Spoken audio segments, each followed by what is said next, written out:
Alrighty, welcome, welcome. This is the Unitarian Universalist Church of Buffalo. To all joining us, either virtually online or here in person, old or new, up front or all the way in the back, you have found yourself here for a reason today, and we are so happy that you are here with us. My name is Alex Gaiutza, and I'm your worship associate today, serving alongside Rabbi Jonathan Freirich. All right. Some of you may remember him. He's been here before. He's a familiar face, and we're happy to have him back. We acknowledge that this land rests on the traditional territories of the Haudenosaunee people, the original nations who continue to call for justice and self-determination. And as always, we thank the many people who make these services happen. Our tech team, our music team, our ushers, our church staff, all the volunteers that help with the youth program, and everyone who comes to participate. We're happy you're all here.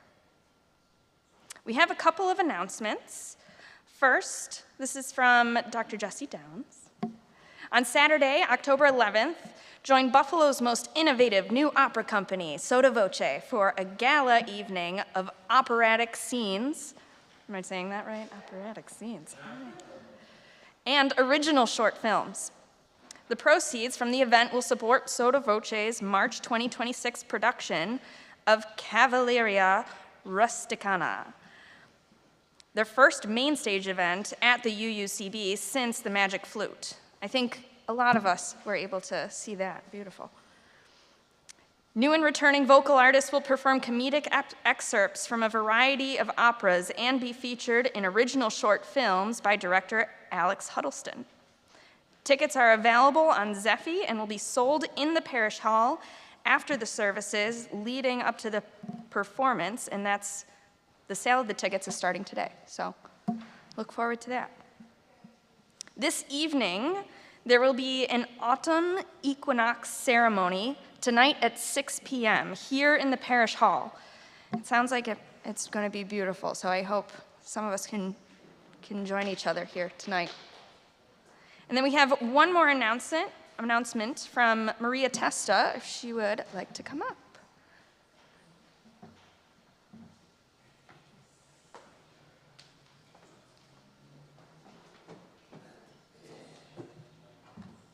Good morning. I want to tell you about a couple of social justice events that I hope lots of you can participate in.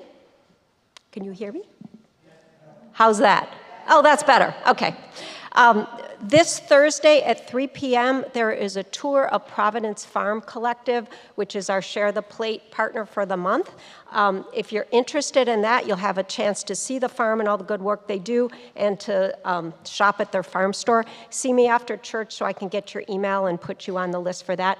And if Michael Palmer is here, he signed up, but I cannot read your email, so, oh, I see you. Okay, so please see me again so I can get that. And then the second one is we are adopting a family. We can't do refugee families anymore, but we are adopting a family promise family who is moving from the shelter to their own home. And we will be providing all of the household goods that they will need, as we did for the refugee family. So please stop by the social justice table after church so you could pick up, we have all the items on little cards, you could pick up what you'd like to provide for the family, and we hope lots of you will help out with that. So thanks a lot.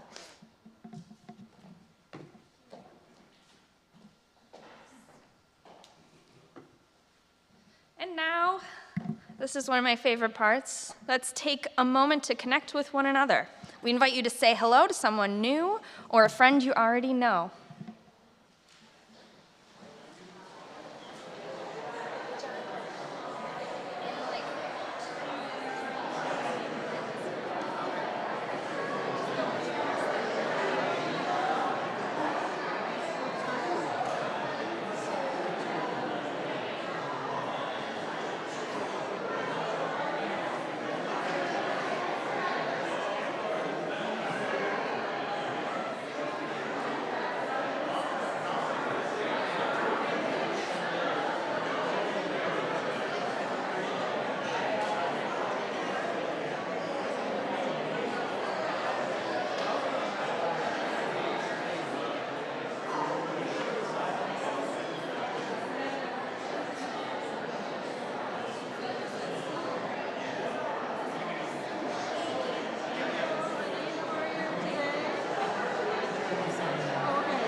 I'm so reluctant to stop all of us from socializing. It feels like the point of why we're here, right?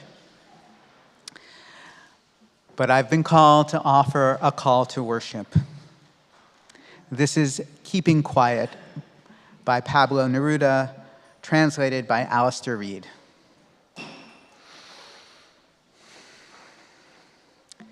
Now we will count to 12, and we will all keep still for once on the face of the earth.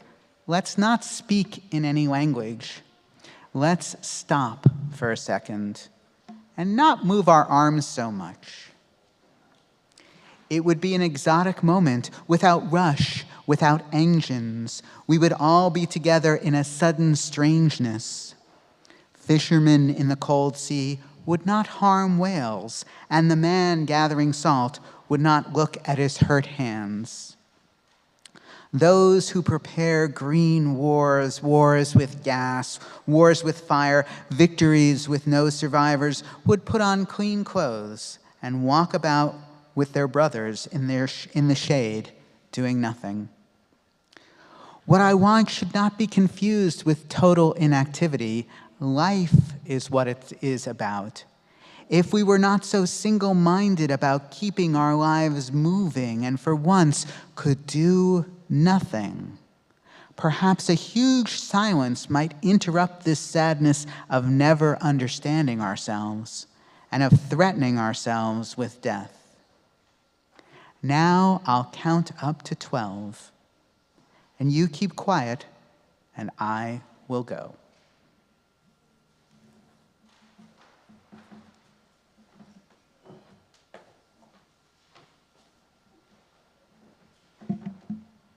Each week, we gather together and we light a chalice, the symbol of our free faith.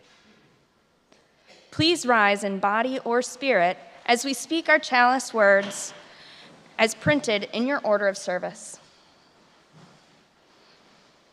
We gather in loving community, inspiring one another to transform ourselves to create a more just and compassionate world. And now please join me in singing hymn number 352 in your gray hymnal, Find a Stillness.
Are there any kids here? That's the perfect answer. So come on up and join me. We're going to read Milo Imagines the World.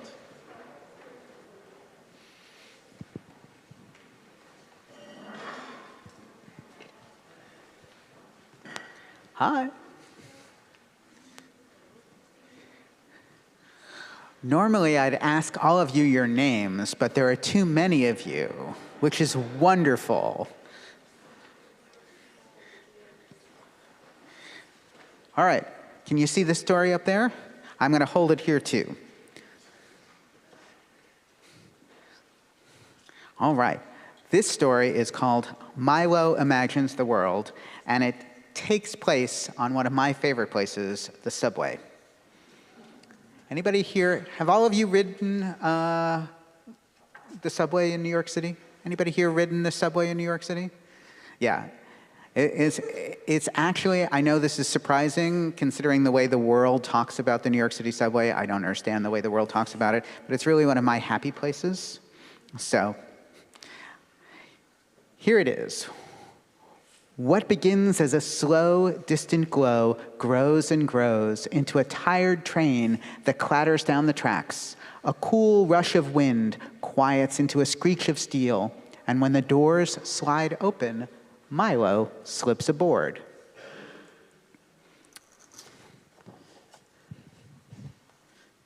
The train bucks back into motion as he and his sister squeeze onto bench seats. The whiskered man beside Milo has a face of concentration. A businessman has a blank, lonely face. The wedding-dressed woman near the far door has a face made of light. And the dog peeking out of her handbag has no face at all, just a long, lolling tongue.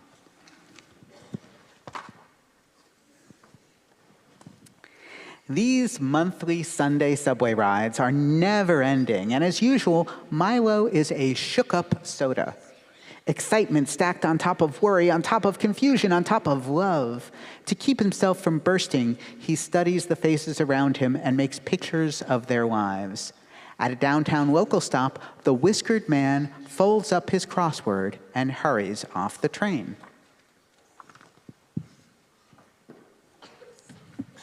Milo imagines him trudging through brown mounds of slush. It's a 5-flight climb to his cluttered apartment where he's greeted by mewling cats and burrowing rats. Parakeets tweet songs of longing as the man sips tepid soup, hunched over a game of solitaire.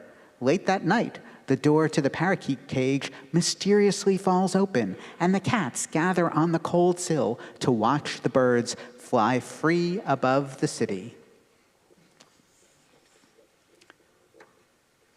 Milo tugs his sister's sleeve and holds up his picture, but even when she turns to look, he can tell she doesn't see. She is a shook-up soda, too. A boy in a suit boards the train with his dad. His hair is a perfect part, and there's not a single scuff on his bright white Nikes. Anybody have bright white Nikes that stay bright white for all that long? Not mine. Milo imagines the clop, clop, clop of the horse-drawn carriage that will carry him to his castle. Imagines the clink, clink, clink of the guards slowly lowering the drawbridge. Across the human-made moat, the boy is met by a butler, 2 maids, and a gourmet chef offering crust-free sandwich squares. The best type of sandwich squares. Milo flips to a fresh page at a bustling midtown stop. When the wedding-dressed woman strides off the train, a band of street performers launches into Here Comes the Bride, and everyone on the platform stops and cheers.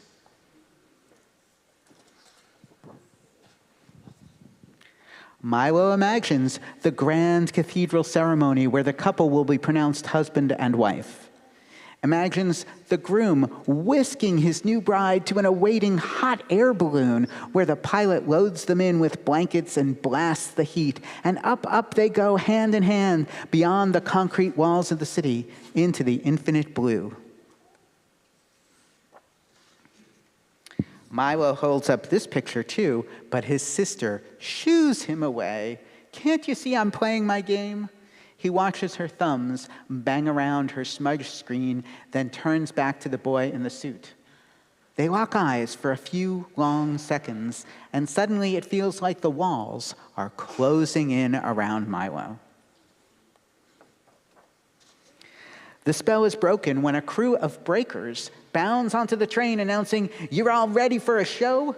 Several curious faces look up as the beat drops, and now the girls are walking up walls. They're whirling around poles, they're backflipping over shopping bags. When the train pulls into the next stop, they collect a few dollars and scramble for another car.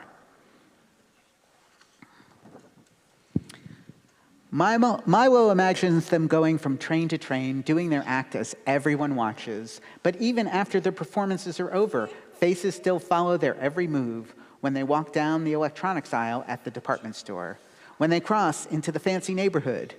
Milo doesn't really like this picture, so he puts away his pad and turns to his reflection in the window.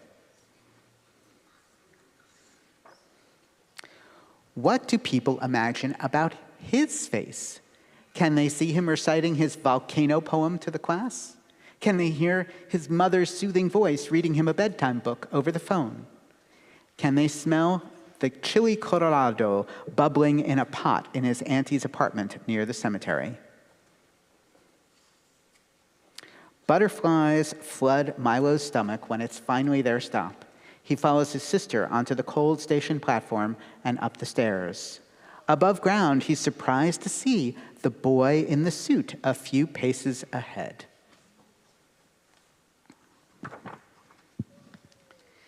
He's even more surprised when the boy joins the long line to pass through the metal detector. Milo's sister suddenly bends to give him a hug. "I didn't mean to snap at you," she says. She takes his hand, adding, "You have your picture ready?" He nods, feeling the warmth of her fingers. As they slowly shuffle forward, Milo studies the boy in the suit, his dad rubbing his thin shoulders, and a thought occurs to him. Maybe you can't really know anyone just by looking at their face. Milo tries to reimagine all the pictures he made on the train. Maybe he could have done it like this, or this, or this. Milo's chest fills with excitement when he spots his mom through the crowd. His sister rushes to give her a hug before pulling Milo in too. And it's in this tight tangle of familiar arms that he feels most alive. When they separate, Milo flips through his pad until he finds the right picture. "I made this for you," he says, holding it up, and he watches for the smile he hopes will spread across his mom's face.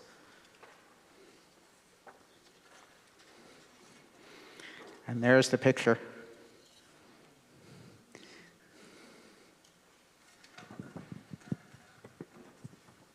And I think that's the end.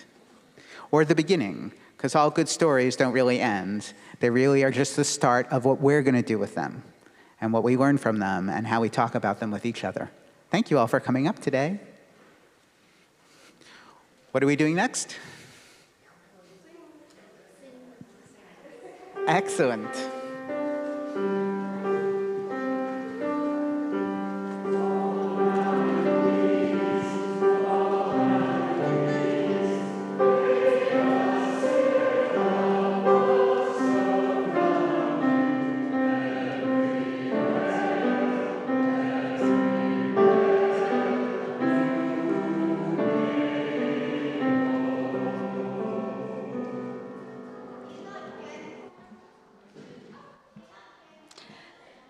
Every week, we give from our hearts to support the transformation of our greater community.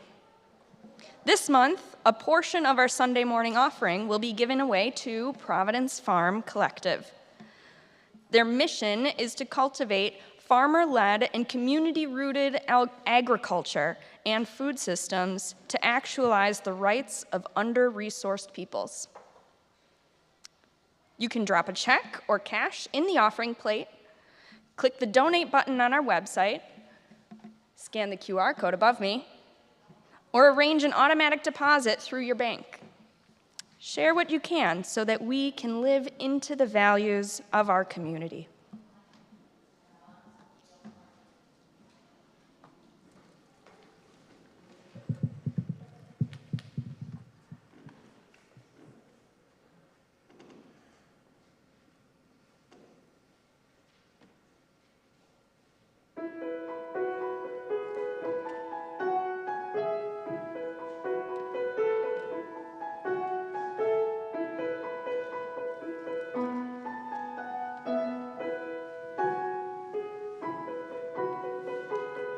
I'm alone in the universe, so alone in the universe. I found magic, but they won't see it. They all call me a lunatic. Okay, call me a lunatic. If I stand on my own, so be it.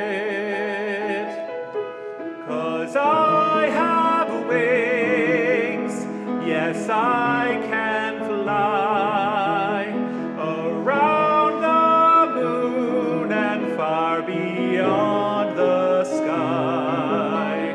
And one day soon, I know there you'll be. One small voice in the universe, one true friend in the universe, who believes in me. I'm alone in the universe, so alone in the universe. My own planets and stars are glowing. Alone in the universe. No one notices anything. Not one person is listening. They don't have any way of knowing. Nobody knows that I have wings. I have wings. Yes, I can fly. I can fly beyond the sky. Well, someday soon you will hear my plea. One small voice in the universe, one true friend in the universe. Please believe in me.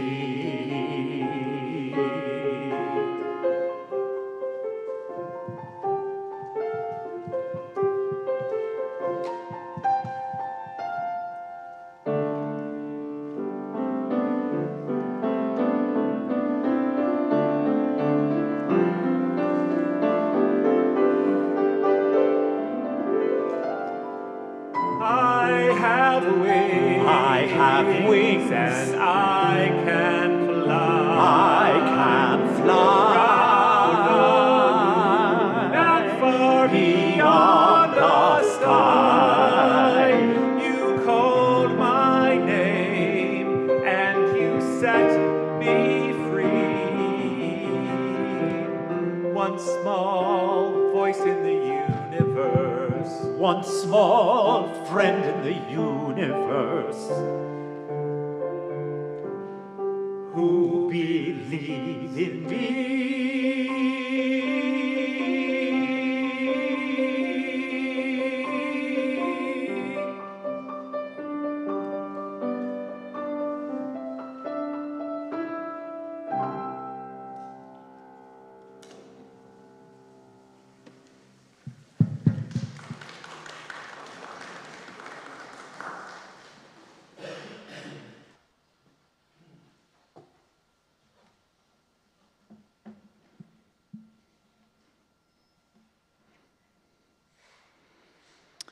A brief meditation. This is inspired by a Jewish practice called counting the Omer, which occurs in the spring, and a reading of the Lao Tzu. There is a fine balance in ruling over ourselves internally, spiritually, and bringing our governing ideas into the world so that our spirit can be made real. I find the Tao inspirational in this regard, asking us to follow the sage in honing our best attributes and not overextending them. Balance requires restraint, even when we have done the work and think it might be our time to shine. In Judaism, one of the central ideas on this topic is summed up in the Hebrew term tzimtzum, or self-reduction.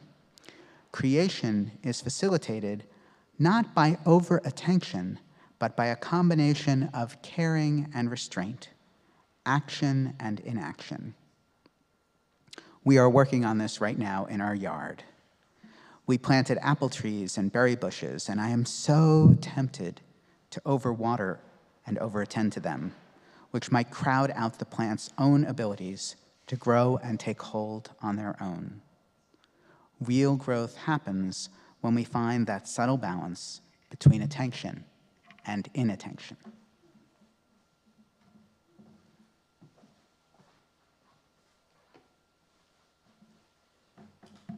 At this moment, let us bring to mind the worries that weigh us down or the joys that lift us up.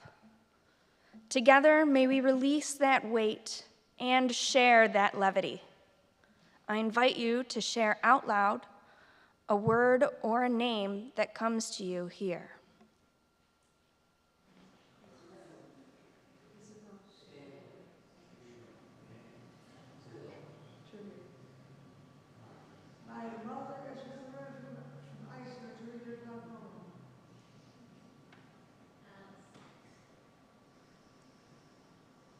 As we sit here together, the names and symbols spoken out into the ether, let us hold them all close in love.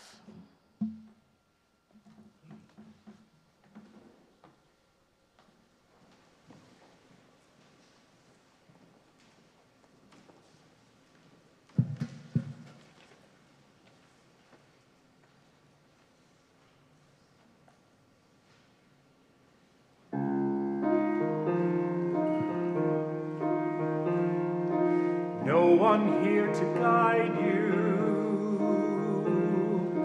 Now you're on your own. Only me beside you. Still you're not alone. No one is alone. Truly, no one is alone. Sometimes people leave you halfway through the wood. Others may deceive you. You decide what's good. You decide alone. But no one is alone. I wish, I know,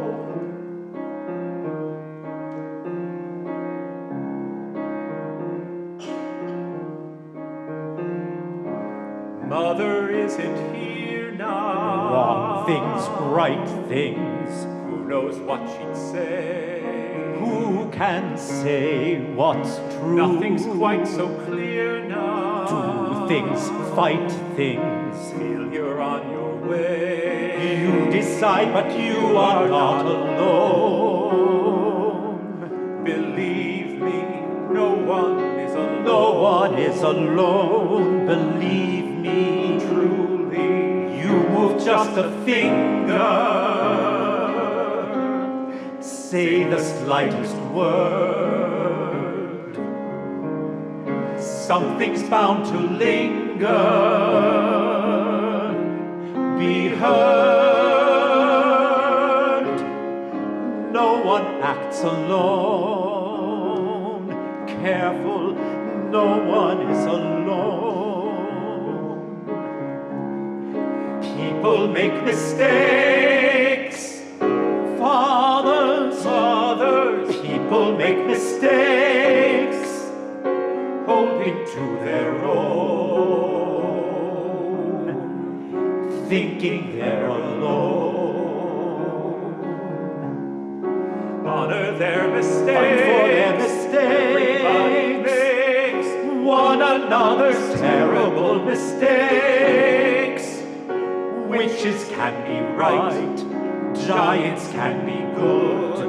You decide what's right, you decide what's good. Just remember. Someone is on your side. Our side. Our side. Someone else is not.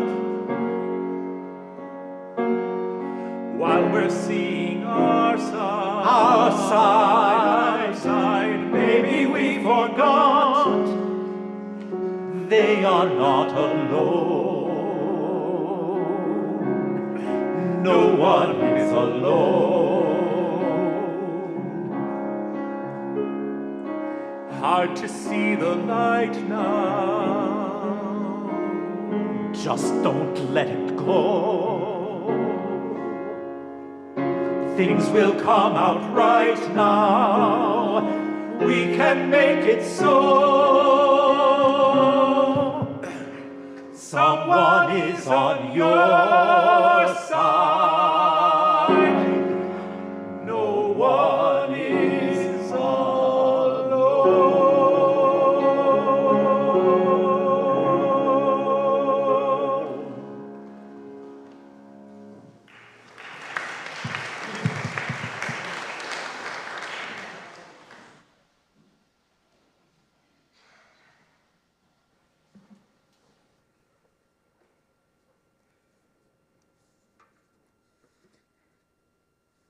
Beautiful as always. Thank you so much for elevating our morning with music and companionship and fellowship. It's, as always, such a blessing and an honor to be with you. A couple of readings that we're going to talk about at length. You know, being a rabbi and all. So the first is from last week's reading in the Jewish reading cycle calendar. It's from near the end of Deuteronomy. We are pretty much almost done with the Jewish reading cycle in the calendar. So this is Deuteronomy chapter 29, verses 9 through 14. You are standing here, all of you today, before the presence of the eternal your God. Your heads, your tribes, your elders, your officials, all the people of Israel. Your little ones, your wives, your sojourner that is amid your encampments, from your wood chopper to your water hauler. For you to cross over into the covenant of the eternal your God, and into God's oath of fealty that your eternal your God is cutting with you today, in order that God may establish you today for God as a people, for God, with God being with you, with God being for you as a God, as God promised you and as God swore to your ancestors, to Abraham, to Isaac, and to Jacob. Not with you alone do I cut this covenant and this oath, but with the one that is here, standing with us today before the presence of the eternal our God, and also with the one that is not here today, not here with us today.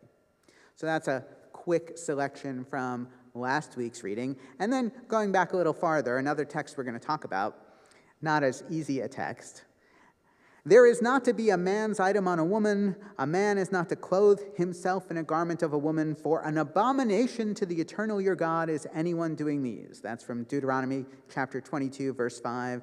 And if you feel like that, you've been hit with that a couple of times before, the feeling is mutual. It's a terrible text. So, when I first began thinking about this topic, because we plan ahead, and we couldn't have planned the music if I hadn't thought about this ahead of time, right? It was significantly before what took place in the last 10 days. Another horrific political assassination, more terribly tragic, deadly gun violence in schools, and the clear distinguishing of which of our speech is acceptable in response. all of which indicates the degree to which this idea of personhood, namely who has it and who doesn't, and how we get treated based on these distinctions, means more than ever. Living in a society that claims we the people as a guiding principle, and then using power and oppression extends quote-unquote people status or personhood in selective ways, needless to say, offers us a challenge.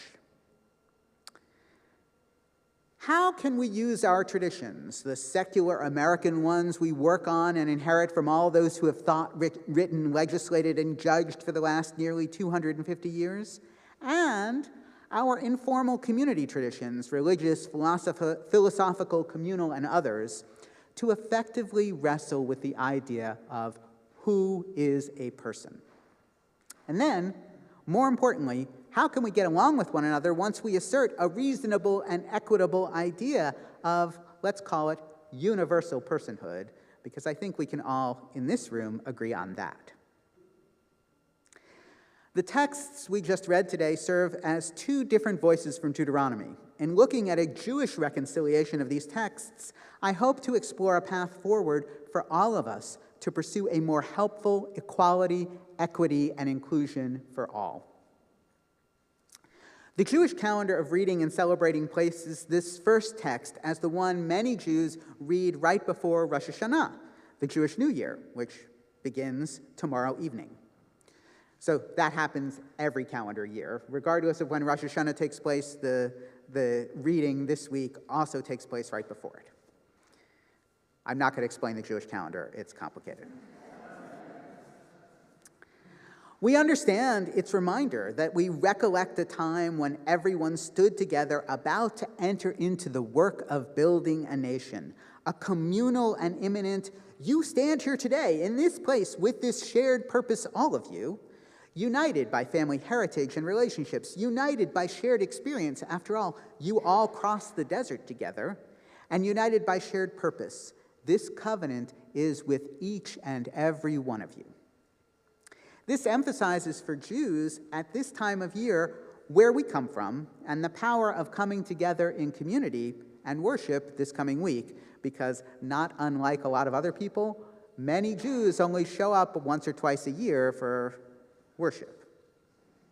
I know that's not here because I see you all whenever I'm here, but I know in other communities that happens. The text in Deuteronomy pushes us even farther. Our Jewish ancestors' experience must be understood as more than some dusty relic for us to bring out and remember. Remember, the passage concludes in the final two verses, not with you alone do I cut this covenant of this oath, but with the one that is here, standing with us here today before the presence of the eternal God, and also with the one that is not here with us today. The one that is not here with us today? How can our textual tradition sell us on the idea that those who were not there when the covenant was agreed upon are also responsible for it?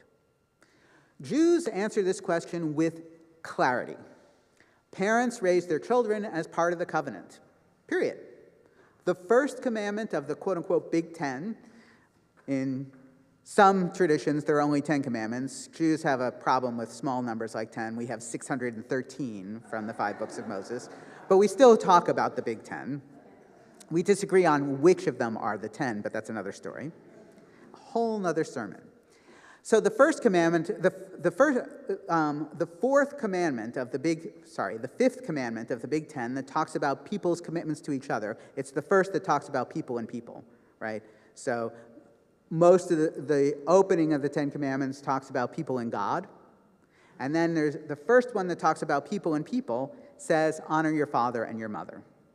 So this is the Jewish way of saying that the emphasis of passing of legal responsibility down through the generations, right? Our ancestors were there to witness the covenant, to sign on to it, and we are responsible to it because we are their descendants. And we honor them by being responsible for the covenant. Clear from a Jewish perspective. From the perspective of Jewish traditions and legal teachings, every person is included, and not just Jewish, right?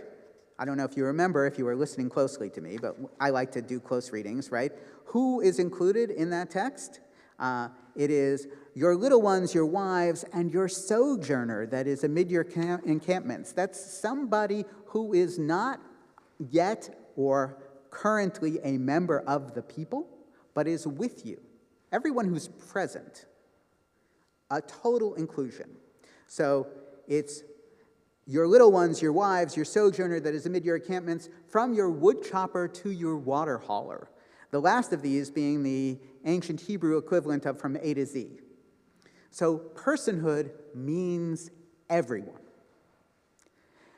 The American answer to the legal question, how are we the people, part of the obligations of the Constitution when all of us didn't sign or vote for it, unless someone here is much older than is apparent. We claim that our citizenship obligates us to the terms agreed upon in our laws, right? Because we are American citizens, we are obligated to the Constitution and all the laws, regardless of whether or not we voted for them or we were alive when they were passed. While the Jewish answer obligates parents to teach their children about their responsibilities, we don't really have a good formal answer as Americans of how to convey the agreements of the Constitution and civic law through the generations. This might explain why personhood is so much up for grabs today. The other text, the harder text from Deuteronomy we read today, makes us question just how inclusive Jewish personhood is. It says, there is not to be a man's item on a woman. A man is not to clothe himself in the garment of a woman. For an abomination to the eternal your God is anyone doing these. Now, abomination is a strong word. It's the worst of things that one could do in Scripture, in Hebrew Scripture.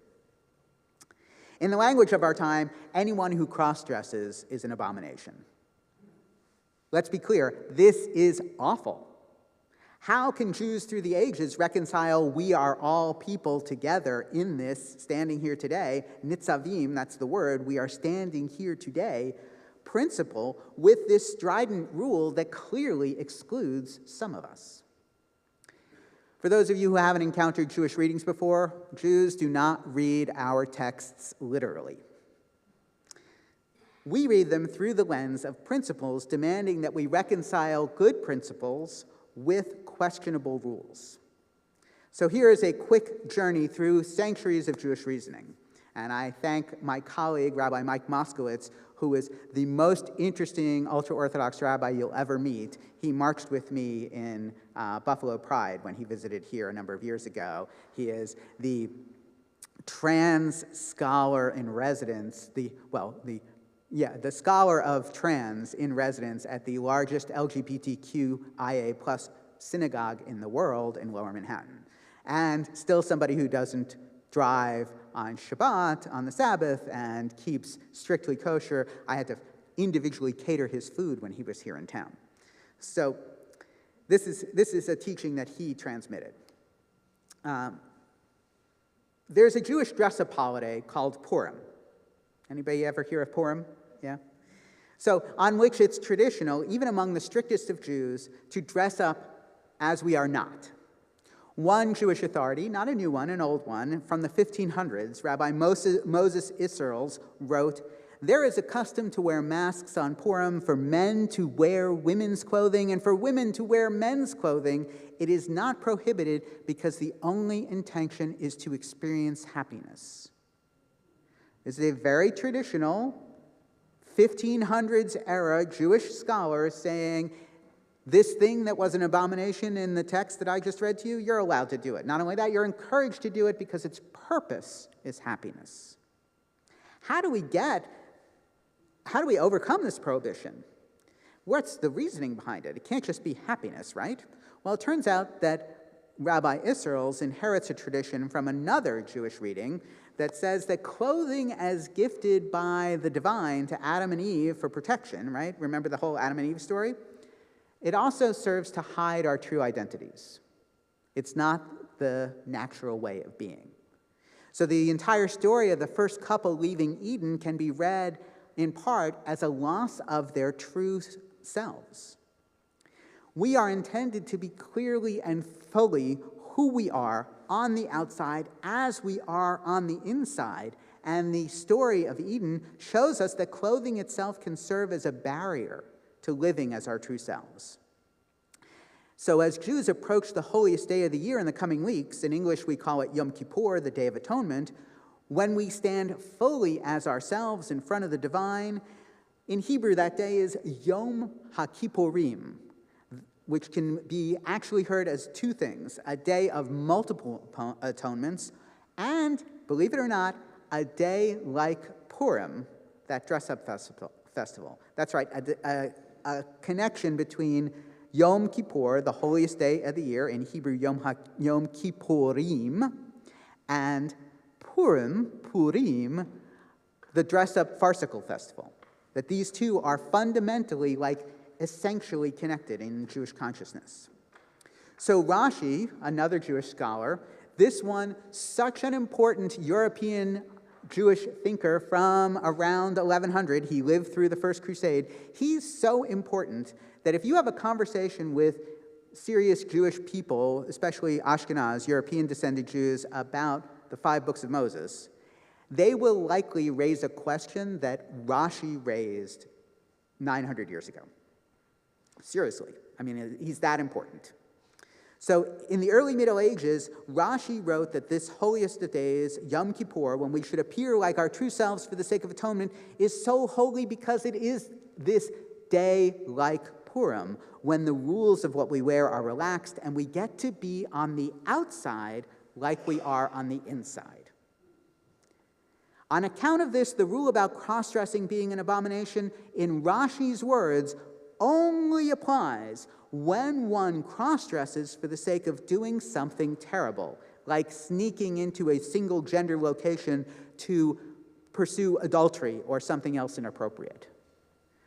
The abomination in the text is not cross-dressing itself, but cross-dressing for a bad purpose.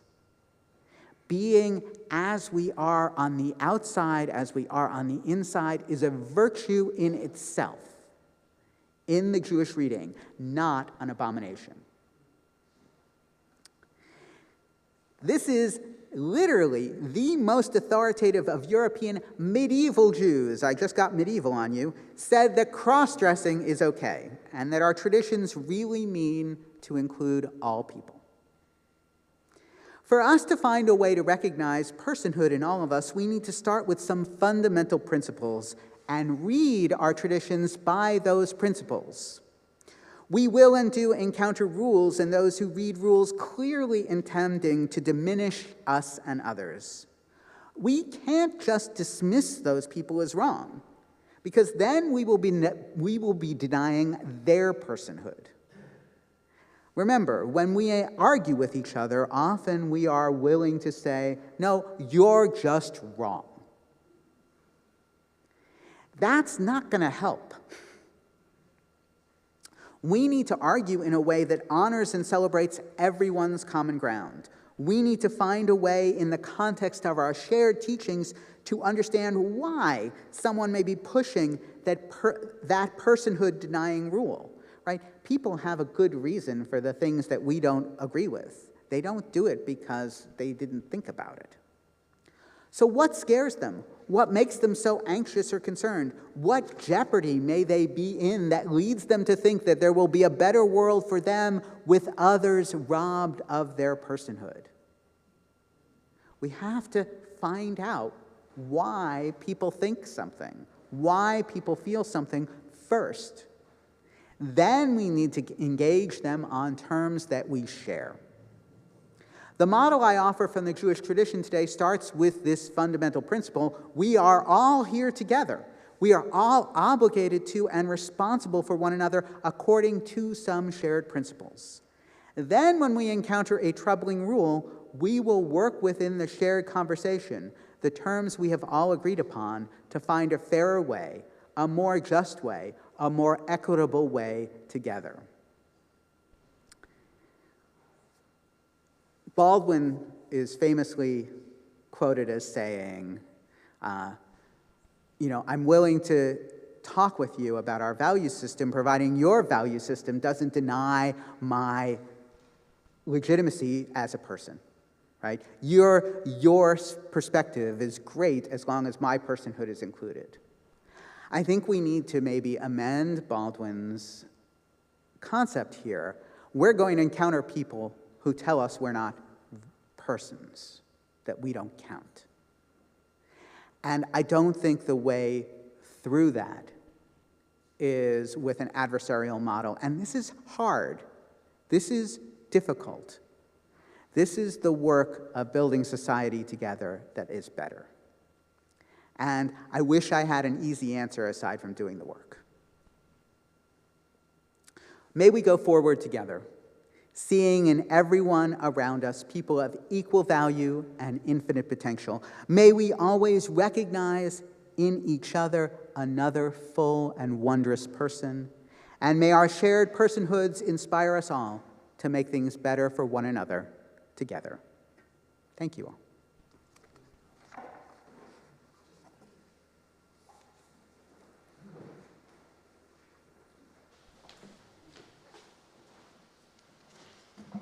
Please rise in body or spirit to sing hymn number 121, We Will Build a Land.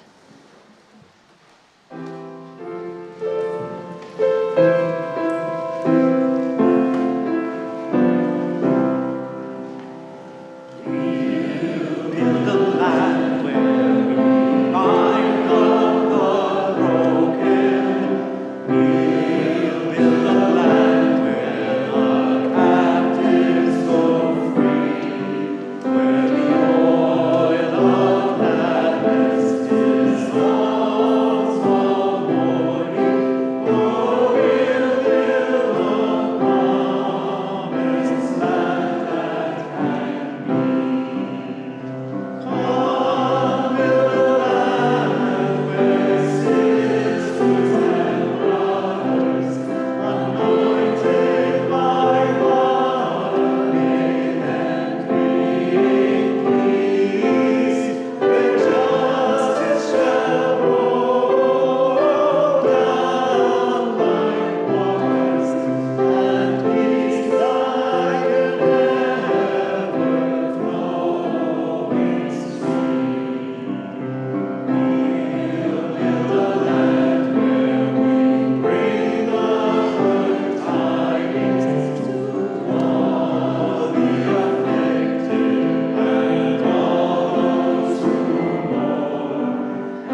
Please remain standing as we extinguish the chalice.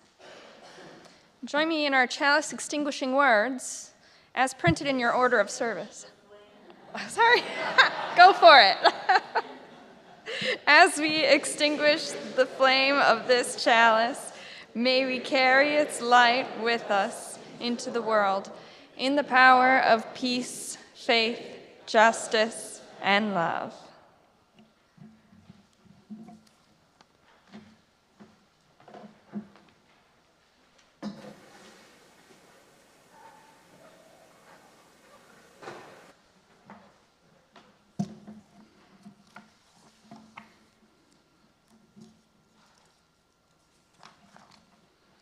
Alone by Maya Angelou.